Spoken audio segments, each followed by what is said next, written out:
आप सभी को मेरा नमस्कार। आइए आज संस्कृत पाठ्यक्रम के अंतर्गत हम लेक्चर 2 प्रारंभ करने जा रहे हैं। छत्तीसगढ़ मुख्य परीक्षा के अंतर्गत सामान्य संस्कृति संस्कृत लेक्चर 2, जिसका विषय आज हम रखते हैं संधि। पिछले लेक्चर में हमने आपको बताने का प्रयास किया था संधि किसे कहते हैं और संधि के प्रकार कितने होते हैं। उस पर एक उदाहरण लिया था हमने यद्यपि। तो आज हम उनसे मिलता जुलता प्रश्न और लेते हैं, जैसे कि सामान्य संस्कृत छत्तीसगढ़ मुख्य परीक्षा में जो प्रश्न पूछे गए थे 2013 में। तो पहले तो आप प्रश्न को समझिए क्या लिखा है।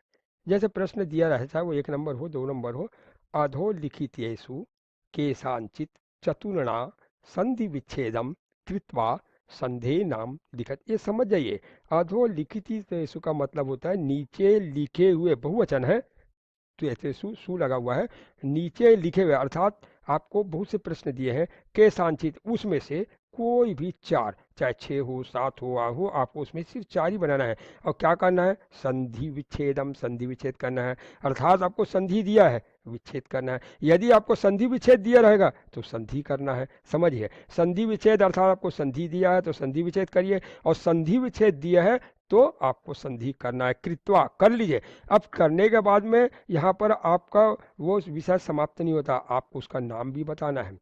जैसे अब हमने देखा था, एक लेते हैं, जैसे हमने पिछले लेक्चर में हमने आपको यद्यपि बताया था, तो यदि धन अपि यद्यपि हुआ था। तो आज हम एक प्रश्न हम शब्द और ले रहे हैं उसके अंतर्गत, जैसे स्वागतम। आपने हमेशा देखा होगा वेलकम जिसको कहते हैं, आप स्वागतम देखा होगा। अब इस स्वागतम को संस्कृत में हमने तो पढ़ लिया, समझ गया, वेलकम पढ़ लिया, लेकिन ये स्वागतम हुआ कैसे? तो इसका होगा सुधन आगतम।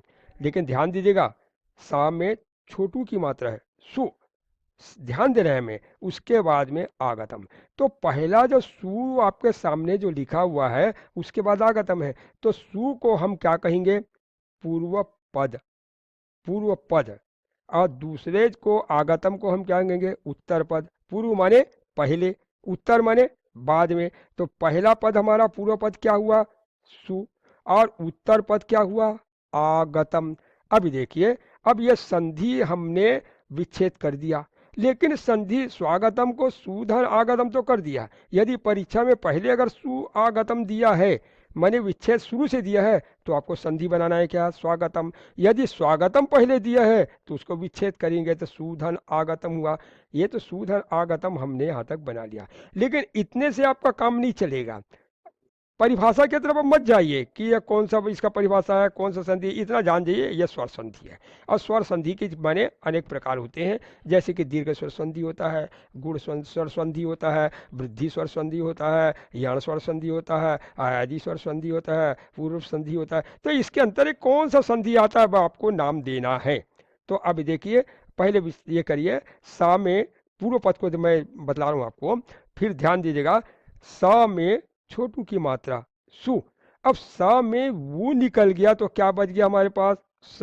और स क्या है? व्यंजन। तो व्यंजन कभी पूर्ण नहीं होता, मैंने आपको बार बार बताया है। बैसाखी की आवश्यकता होती है, अर्थात बैसाखी यहाँ पर क्या है? ये स स्वर है, उसके नीचे दाहिने तरफ पैर के नीचे हलंत ऐसा लगा था, उसको हलंत कहते हैं। ये मैंने बतलाता है कि अपूर्ण है। जब तक उस स में अगर अ स्वर न मिले तब तक वो पूर्ण स नहीं होता है। ये देखिए, ये व्यंजन है, व्यंजन स्वर के आधार पर ही होता है, पूर्ण होता है, जबकि स्वर स्वयं पूर्ण है। तो यहाँ पर स में छोटू की मात्रा सु अगर निकाल दिए तो हमारे पास आधा सा बच गया। उसके बाद में ऊ आ गया। अब ऊ और उत्तर पद में पहला पद क्या है? पहला बने शब्द स्वर क्या है? आ। उत्तर पद में आगतम मने आ है, तो ये ऊ और आ में ही विकार होगा। संधि किसे कहते हैं? संधि किसे कहते हैं? जब माने कोई भी अगर माने पहला पद के अंत में और दूसरे पद के प्रारंभ में स्वरों में जो विकार या परिवर्तन होता है उसे हम संधि कहते हैं। संधि माने जोड़ना, मिलाना। तो यहाँ पर ऊ और आ, तो ऊ और आ मिलकर के क्या हुआ? व पहले। अब व में आ की मात्रा है तो अब उसको हम पढ़ेंगे वा। अब आधा सा मिले व में आ की मात्रा हो गया तो क्या हो गया? स्वा। स्वा तक हमारा बन गया। इसके बाद में उत्तर पद जो है उस गतम को आप लिख दीजिए, तो ये हो जाएगा स्वागतम। अब हमारी संधि क्या हुई, ध्यान दीजिएगा, आधा सा हो, देखिए हलन दिख रहा है आपको, उसके बाद में उ, छोटा ऊ, और ये धन उसके बाद में आ है, तब वो क्या हो गया, स्वा, और माने उत्तर पद क्या हुआ, गतम। तो उ और धन आ मिल करके विकार क्या हुआ, माने वा संधि हुई। तो आधा स, धन व, उसके बाद में अ मिला तो वह हो गया, और व में आ की मात्रा हुआ तो वाह हो गया। अब ये पूर्ण स्व हो गया, स्व, उसके बाद में आ है हमारे पास तो स्वा हो गया, और उत्तर पद को जैसे है वैसे अपन लिख देते हैं उसको गतम। अब आपके जो संधि जो है वो स्वागतम बन गया। ये ध्यान दीजिएगा, विच्छेद करना है, अर्थात आपको स्वागतम दिया रहेगा, उसको विच्छेद करेंगे तो सुआगतम होगा। फिर भी ध्यान दीजिएगा, अगर पहले से विच्छेद दिया है सुधन आगतम, तो आपको स्वागतम संधि बनाना है। अब आइए, इस कैसा हुआ, यदि ऊ, परिभाषा देखिएगा, यदि ऊ या ऊ, बड़े ऊ के बाद भिन्न स्वर रहे तो, ध्यान दीजिएगा, भिन्न स्वर का मतलब यह है, अगर यही शब्द आ जाएगा तो क्या हो जाएगा, यदि ऊ या ऊ के पास में आ जाता है, वही माने मिलता जुलता स्वर आता है, समान स्वर होता है, तो वो दीर्घ हो जाता है। अब वो संधि का रूप, हालांकि स्वर जरूर है लेकिन वो दीर्घ संधि कहलाएगा। माने ई ऊ अगर के सामने अगर वही शब्द अ है, ई है, ऊ है, वही सब शब्द आता है तो वो दीर्घ हो जाता है। और हमको यहाँ पर क्या हुआ है, ऊ के बाद में हमारे पास क्या चीज ये आया है, अ आया है, माने भिन्न स्वर आया है, इसलिए उसका वाह हुआ। ऊ या ऊ का अगर भिन्न स्वर जब आता है तब वह होता है, ध्यान दीजिएगा, तब इसको हम पूर्ण, और ये पूर्ण वर्ण से मिल जाता है, वह हो गया। तो वो पूर्ण वर्ण क्या था, सु, तो अब उसका हुआ स, तो स मिले वह स्व हो गया, और आ की मात्रा हुआ तो स्वा हुआ। और उसके बाद में हमने लिख दिया स्वागतम।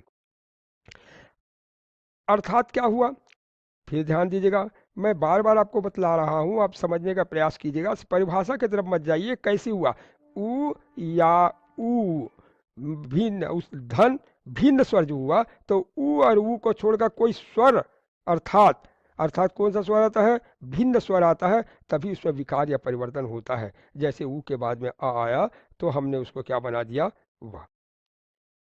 इसके बाद यहां पर जैसे आ के स्थान पर वो क्या हो जाता है, वो हो जाता है।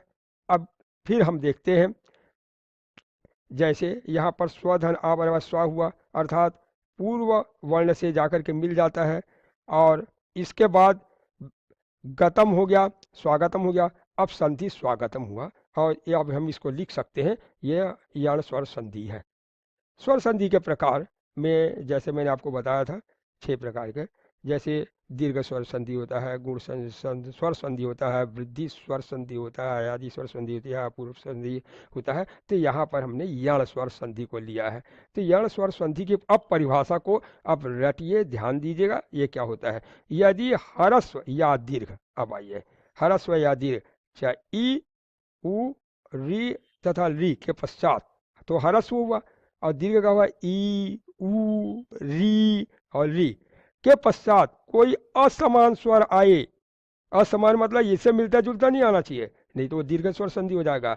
यही है दीर्घ स्वर संधि में, यण स्वर संधि में भेद बताइए कहे तब आपको क्या बतलाना है, अगर समान शब्द आता है तो उसका दीर्घ होता है, और असमान शब्द आता है तब वो यण स्वर संधि होता है। जैसे कि ई के स्थान पर क्या हो गया, यह हो गया, उसके बाद ऊ के स्थान पर क्या हुआ, वह हो गया, अब री के स्थान पर क्या हुआ, र हुआ, और री के स्थान पर क्या हुआ, ला हुआ, परिवर्तन हुआ। अब इनसे मिलता जुलता कुछ उदाहरण हम आपके सामने प्रस्तुत करने जा रहे हैं। अब देखिए, आसमान स्वर्ग ज्यों का त्यों रहता है, उसके बाद कुछ उदाहरण हम और लेते हैं। जैसे ये स्वागतम तो बन गया है, तो स्वागतम में क्या लिखेंगे आप, सुधन आगतम, विकार क्या हुआ, वाह को नहीं लिखना है, यह आपको समझने के लिए मैं बता रहा हूं, परीक्षा में सिर्फ इतना ही लिखना है, जैसे स्वागतम पूछा था, सुधन आगतम कर दीजिए, विच्छेद हो गया। और दूसरा जैसा आप देखते हैं, नेक्स्ट देखते हैं, जैसे हमने बताया था यण स्वर संधि, ये यण स्वर संधि बता रहा हूं मैं आपको, यद्यपि, तो यदि धन अपि, आप समझिए इसमें विकार क्या हुआ है, यह, लेकिन पेपर में अगर लिखेंगे तो आप क्या लिखेंगे, सिर्फ यदि धन अपि, विच्छेद, जितना पूछा जाए उतने ही प्रश्नों का उत्तर दीजिएगा। जैसे मधवरी, अब यहां पर देखिएगा यह कैसे हुआ, मधु है, मधु शब्द हुए, उसके बाद में अरी है, तो उ और आ मिल करके क्या होता है, वह, हमें पढ़ा व्यण संधि, तो ये हुआ मिल करके मध्वरी। नेक्स्ट जैसा है हमारे पास मध्य वृत्ते लेते हैं। अब जब समझिएगा उसमें मधुधन अरी था तब तो वह हो गया, और यहाँ पर आपको क्या परिवर्तन दिख रहा है, जरा ध्यान दीजिएगा, यहीं पर कंफ्यूज होता है आपको। मध्य वृत्ते अर्थात मधुधन रीते, वहां पर वहां अरी था, यहाँ पर क्या हुआ रीते हुआ, अर्थात ऊ में री का विकार हुआ तो री का हुआ र। अब बना क्या हुआ है, ऊ और आ मिलकर के क्या होता है वह होता है, तो यहाँ पर व में री की मात्रा लग जाएगा, ये व्री होगा। तब हम उसको पढ़ेंगे। पहला जो पद जो था पूर्व पद में मध्व व्री और ते, यह हमारा मध्य वृत्ते आपको दिया है, उसका मधुधन तृतीय होगा। अब मात्रानंद में हमारा मात्रानंद है, अब मात्रा का विच्छेद क्या होगा, मातृधन आनंद। मात्रानंद कैसे बना, री, यहाँ पर री के बाद में क्या आया है, अ आया है, भिन्न स्वर आया है, मिलता जुलता नहीं है, तो री का क्या हो गया, रा हो गया। अब बचा त, ध्यान दीजिएगा, इसको जरा समझ लीजिएगा। मात्रानंद मातृधन आनंद, तो ता में री की मात्रा है तो री हो गया, तो री का तो र हुआ, लेकिन बचा क्या आपके पास में त, अतः क्या है आधा ता होता है, व्यंजन संधि होता है तो ता हो गया, और ता में आ की मात्रा हुआ, और ता में र मिला तो हम इसको त्रा लिखते हैं, चाहे त्र में र लिख दे, या तो फिर आजकल त्र ज्ञा जो पढ़ते हैं ना अक्षर त्र ज्ञा, उसको उपयोग कर लेते हैं, तो ये हो गया मात्रा, और आखिरी में जो उत्तर पद हुआ नंद, ये बन गया मात्रानंद। लाकृति है, इसको भी जरा ध्यान दीजिएगा ना, ये कैसे हुआ। हमने क्या बोला था कि ई है ऊ है, ये जो परिवर्तन होता है उसका री है, री का होता है। यहाँ पर एक शब्द हमने लिया था री, तो री के बाद में है अगर कोई चीज आता है तो परिवर्तन होता है, तो ली का क्या हो जाता है, ला हो जाता है। अब ये ला में आकृति है, तो ला में आ की मात्रा हुआ, ला हो गया, और मैंने री धन आ, तो ली का क्या हुआ, ला हुआ, और ला में आ की मात्रा क्या हुआ, ला हुआ, और उत्तर पे क्या हुआ, कृति हुआ। अब मिल करके पूरा क्या हो गया, लाकृति। अगर अब आपको अगर मान संधि पूछा जाता है लाकृति का संधि विच्छेद कीजिए, तो आप क्या करेंगे, लियाकृति। यदि आपको लियाकृति दिया तो संधि बनाइए, तो क्या बनेंगे, लाकृति। अब इसके बाद में आपसे पूछा जाएगा संधि विच्छेद का नाम बताइए, विच्छेद करके विच्छेद कर दिया, अब नाम बताना है स्वर संधि, तो स्वर संधि में कौन सा नाम है, यण स्वर संधि। इस प्रकार से हमारा जो पाठ्यक्रम के अंतर्गत जो आपको पूछा गया। धन्यवाद।